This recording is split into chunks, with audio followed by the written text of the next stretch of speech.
Angel guidance for you. এই মুহূর্তে Angel তোমাদের কি গাইডেন্স দিতে চলেছেন সেটাই আমি কার্ডের মাধ্যমে জানাবো তোমাদের।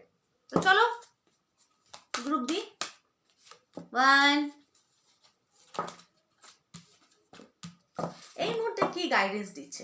গাইডেন্সটা এই জন্য দেখা যে আমাদের কি ব্লকেজ আছে, তার উপরে কাজ করলে কিভাবে আমরা নিজেকে ডেভেলপ করতে পারবো বা কিভাবে আমরা নিজেকে বৃদ্ধি করতে পারবো গোদা বাংলায়। তো চলো এখানে গ্রুপ 1 হচ্ছে এটা, গ্রুপ 2 হচ্ছে এটা, পছন্দ করে নাও। Group 1, group 2। চলো 1 দিয়ে দেখছি যে এই মুহূর্তে এঞ্জেল তোমাদের কি গাইডেন্স দিচ্ছেন।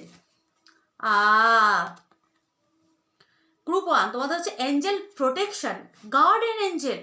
এটা হচ্ছে গার্জিয়ান এঞ্জেল। এই গার্জিয়ান এঞ্জেল কিন্তু তোমাদেরকে রক্ষা করছেন, রক্ষা করতেই বলা যায়। তো এখানে গার্ডিয়ান এঞ্জেল আসা মানে তোমরা হয়তো কোনো কিছু নিয়ে প্রবল পরিমাণে অবস্টিকাল বা নেগেটিভ খুব ভাবনা চিন্তা করছো, হবে কি হবে না, কোনো কিছু নিয়ে কনফিউজ। তো এঞ্জেল বলছে চিন্তা করো না, আমি তোমার সাথে আছি।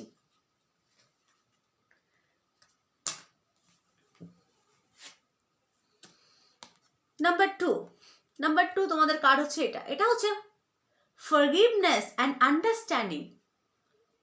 এখানে কার্ড বলছে ফরগিভ করো এবং বোঝার চেষ্টা করো, সব কিছু বুঝে সেই জিনিসটা করো। ফরগিভ মানে বুঝতেই পারছো, ক্ষমাকে ইন্ডিকেট করে। কোনো কিছু মনের মধ্যে ভারী কিছু থাকলে সেটাকে ক্ষমা করো। অনেক আছে না যে ব্লকেজ, এই ভারী জিনিসটাই কিন্তু আমাদের ব্লকেজ তৈরি করে। এখানে বলছে ক্ষমা করো এবং পরিস্থিতি বা নিজেকে বা কেন জিনিসটা হচ্ছে সেটা বোঝার চেষ্টা করো, ফরগিভ করো। কার্ড বলছে টাটা।